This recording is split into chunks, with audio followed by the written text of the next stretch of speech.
Hello ladies and gentlemen, and welcome back to Elite Dangerous with Down to Earth Astronomy and to another rapid fire guide. This time we are taking a very quick overview of all the different weapon types in Elite. So let's dive right into it, and we're going to start with the beam lasers. Now lasers in general comes in three types. There are beam, burst and pulse. Beam lasers are the weapons with the highest damage output of the three laser types, but they come at a drawback. They have a very high distributor power draw, meaning they draw a lot of power from your distributor, so you can't fire them for that long. And they also increase the heat level of your ship quite significantly. Taking a look at the burst laser, what you gain here is a slightly higher fitting cost, so the power consumption from the power plant is slightly higher, but the thermal load and the draw from the power distributor has been reduced significantly over the beam lasers for a medium reduction in the DPS output of the laser. But if you're planning to fire for longer, this might actually give you a better sustained DPS because you can keep them firing for a long time because the less distributor draw. The final laser type is the pulse laser. Again, this time we get a nice drop in power draw from the power plant. So these are very easy to fit. They don't require a lot from your ship. So if you're low on power, these can be a good option. Distributor draw is about the same as the burst laser. And the heat is once again dropped a little bit, so even less heat from the burst laser. But again, we do see another drop in the overall DPS of the ship. Then we have multi-cannons, which is a very popular choice when it comes to PvE, because they require very little power from the power plant to fit. They don't really generate a lot of heat, they don't draw a lot of power from the power distributor, so they're very, very easy to fit and easy to maintain and keep firing for a long time. They do mainly kinetic damage, where all the lasers do thermal damage. This means that these lasers are more efficient against hull, where lasers would often be more efficient against shields. DPS-wise, they have a pretty good DPS. The burst DPS is about the same as the beam laser, whereas the sustained DPS, we're somewhere between the burst and the pulse laser, because of course multi-cannons need to reload, which is one of the other drawbacks, that you will have to reload and you can run out of ammo. So when using multi-cannons, you will have to go back to the station from time to time or synthesize to get more ammo. Then we have the cannons. Just as with the multi-cannons, this is a kinetic weapon that requires ammo, so we have some of the same problems there. They have about the same power draw from the power plant, but the thermal load and distributor draw is higher, so they do taxate that a little bit more on your ship. Again, kinetic weapon, good against armor. DPS-wise, they're pretty good. They're actually higher than both the beam laser and the multi-cannon, and that is of course only if you can actually keep them on target. And that's the problem, because these shells are fairly large, so they fly fairly slowly. So if you're shooting at something at longer range and it's a highly maneuverable ship, there's a good chance to just turn out of the way before your shot actually arrives. But when the shot hits, the cannon has a very, very high armor penetration value, means that it will very easily penetrate through the enemy armor and do damage to the internal modules. So when using them, you will often see that they don't do that much damage to the hull itself, but they will absolutely wreck the internal components of the enemy ship. The polar opposite to the cannons are the fragmentation cannons. These are basically like shotguns you fit on the ship that fire a small burst of small fragments towards the enemy ship. This is not really that effective against shields, but they can be absolutely devastating if you get close to a ship where the shields are down. If you can shred their armor with those cannons, fragmentation cannons, you can get in close. They'll do an absolute ton amount of damage. The shot speed here is even slower than on the cannons, but because they're meant to be fired at such a short range, it's not really a big issue for these cannons.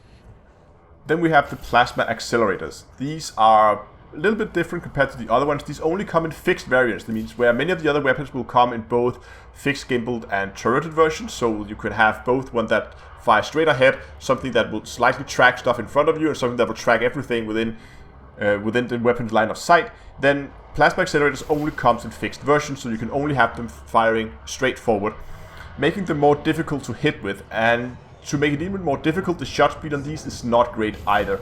So again, firing at something at longer range, if it's maneuvering a lot, if it changes course, there's a good chance you will hit. But plasma accelerators are a little bit different. They can again do a ton of damage. They're very effective both against hull and shield. So if you can hit with these, they will absolutely wreck the enemy ship very, very quickly. When it comes to fitting, they do require quite a bit of power from the power plant, and they will also generate a significant amount of heat when you fire them. So if you're planning to fit multiple of them, be wary about your heat levels, because if you fire a lot of them at the same time, there's a good chance your ship is going to overheat, which will over time damage your modules, and you'll begin to see weird malfunctions of your ship. Then we have the railguns. Just like the plasma accelerators, they only come in fixed versions, and these only come in small and medium, but they do pack a punch. The shot speed is perfect. It's actually so fast that it's basically, they hit where you shoot. There's a small wind-up time, so you need to hold down the trigger. It will then charge up and then fire, so that's the drawback that you gain from having a pretty much instant shot speed, where it will hit the target as soon as the shot falls. Damage output is very good if you can keep them firing and keep them on target, which can be difficult with fixed weapons. Again, they're fairly heavy when it comes to outfitting, and they also generate a quite significant amount of heat, just like the plasma accelerators. Then we have missiles. There are two types of missiles. There are the normal missiles, or what we refer to as dumbfire missiles, which basically fire straight ahead when you let go, and they'll just keep flying in that direction. And then we have seeker missiles, which, as the name suggests, are homing missiles. Now, all missile launchers and all missiles pretty much do the same damage, regardless of size and type. The only difference between the different launchers, or the main difference, is the amount of ammo that they carry. And then we come to torpedoes. And again, much like the seeker missiles, these are homing, but these will do a lot more damage, and compared to the missiles, which is designed to explode on the surface and wreck all the surface modules like weapons and utility mounts, the torpedoes are meant to penetrate the enemy ship and detonate inside and destroy the internal compartments. The main drawback of the torpedoes is that you have very few shots. They come in small and medium sizes. The small one will only have one torpedo, no reload, one torpedo. And the medium ones will have two, and that's it. Once you're out, you're out. But they will do a ton of damage. But the main drawback is the flight speed. They only fly, I think, is 250 meters a second. That means if you're up against a fast ship and they see a torpedo coming towards them, they will just hit the boost and they'll be out of there. And if they can keep the distance to the torpedo, eventually it will run out of fuel and detonate. The final weapon we're looking at is the mine launchers. This is a quite difficult weapon to use. And basically you just fire proximity detecting mines out around your ship. And the main use that have been used for historically has been on transport ships. So if a transport ship got pulled out, they would boost away, have the assaulting ship chase them, and they would then fire a mine, forcing the chasing ship to either fly through the minefield and take the damage, or try to go around them, which will of course slow them down.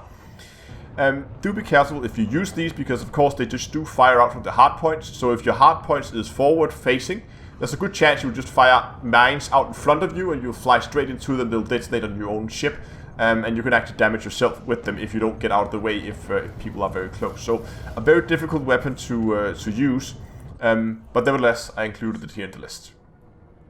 So this is a brief overview. There are other types like Guardian weapons and AX weapons and stuff like that that has not been included here. If you want a little bit more info on some of these weapons, I do have a more detailed weapon guide that I'll link to up in the more info icon here, so you can go and you can watch that, where I go into a little bit more details with the stats. So if you want more details, go and watch that. But anyway, I hope you found this video useful. If you did, give it a like down below, subscribe to the channel, and until next time, I will see you guys in space.